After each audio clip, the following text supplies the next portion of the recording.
Maaaring iniisip nyo bilang mga estudyante, wala na akong pag-asa. Yun. Napag-iwanan na ako. May mga ganyang kaisipan eh, napag-iwanan na ako. Ganito na lang ako. Meron mga kaisipan gano'n. Hindi na ako magbabago. Pero sabihin mo sa katabi mo, mali yun. Okay? Mali yun. Sabi nga, our God is a God of new beginnings. Amen? Ulitin ko po. Our God is a God of new beginnings. Bumagsak ka, may panibagong araw, may pag-asa. Nagkamali ka, may bagong simula. Nawala ka, nagwala ka, mayroon ba dito napariwara? Okay? Sabi nga, may chance to come back. May pagkakataon para bumalik sa atin pong Panginoon. Sapagkat ang faithfulness ng Diyos ay hindi lang para sa mga perfect. Para ito sa mga tao gustong bumangon ulit, gustong tumayo ulit, at gustong magbago yung kanyang buhay. Amin po.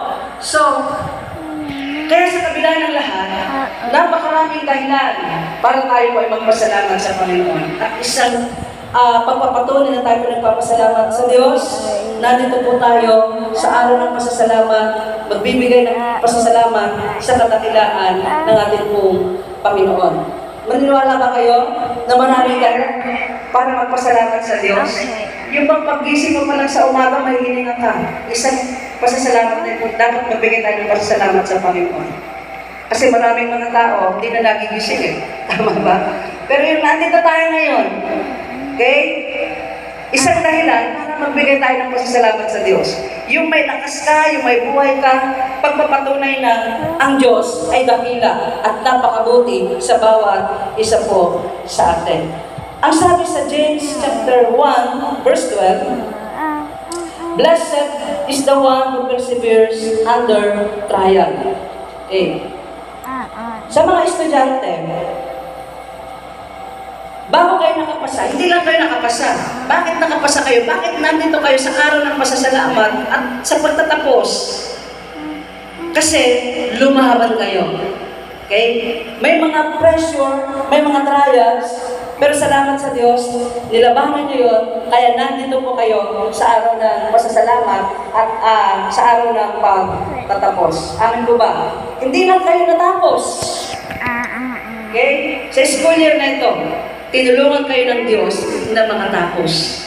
Ulitin ko po, tinulungan kayo ng Diyos na makatapos. Kaya palapakan po natin ang Panginoon. Okay na? Hindi pa. Ang tunay na diwa po ng pasasalamat ay hindi lang tungkol kung ano ang natapos po ninyo, kundi kung sino ang naging bahagi ng inyong journey. Naniniwala ba kayo na yung kasabihan, no man is an island? Tama? No man is an island. Sa Science High School, naniniwala ko na hindi biro ang mga expectations. Yes, sabi nga, you work hard, but sabi nga, you did not get here alone. May mga kasama po kayo. Amen? Sa journey ng inyong pag-aaral, hindi kayo nag-iisa. May mga naging kasama kayo. Bakit? Nandito po kayo ngayon sa araw ng pasasalamat at sa araw ng pagtatapos. Tama po ba? Okay? Hindi ka lang basta successful student. You are a product of health. Ulitin ko hindi lang tayo naging successful student. You are a product of health, support, and grace. Nandyan po ang inyong mga teachers, mentors, and advisors. Palakpakan nga po natin yung mga teachers po natin, mga advisors po natin, mga mentors. Isang malakas na palakpak para po sa kanila. Okay. Hindi lang po sila nagturo ng lessons, formulas, at concept, kundi masigit pa roon. Naging mentors na humubog sa inyong disiplina, mindset, at character. Maaari may mga teachers na tinatawag ninyong terror. Wala naman siguro dito, ano po, mga teachers, mga ma'am, sir. Pero may mga stricto siguro ng teacher. Yan. May mga stricto na memory, teacher. Tama. Pero, look at the other side of them, mga student.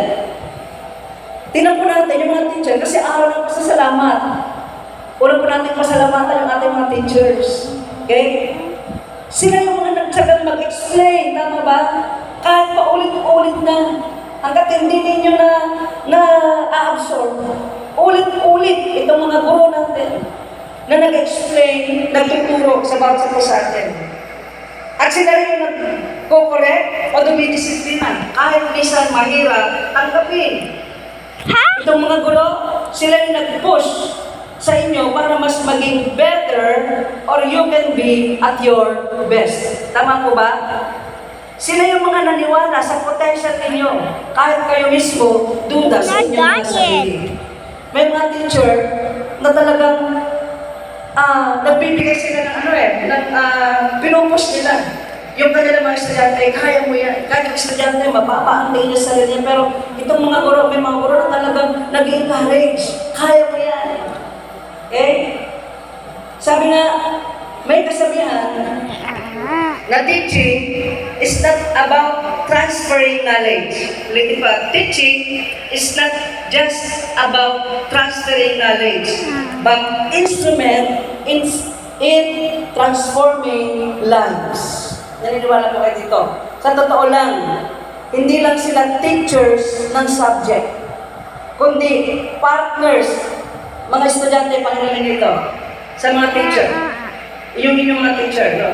Hindi lang sila teacher ng mga subjects, Not done mga yet. estudyante, kundi partners ninyo sa inyong future. Tama? Behind every successful student is a teacher who refused to give up on you. Amen. Kaya sa inyo mga estudyante, ngayong araw ng pasasalamat, huwag ninyong kalimutan ang mga taong naging bahagi ng tagumpay ninyo. At sino yon? Yung inyong mga guro, yung mga mentors, advisors, mga teachers ninyo. Amin po ba? Kaya sabihin po ninyo mamaya sa inyong mga teacher, mentor, maraming salamat. Huwag kalimutan ang mga taong naging bahagi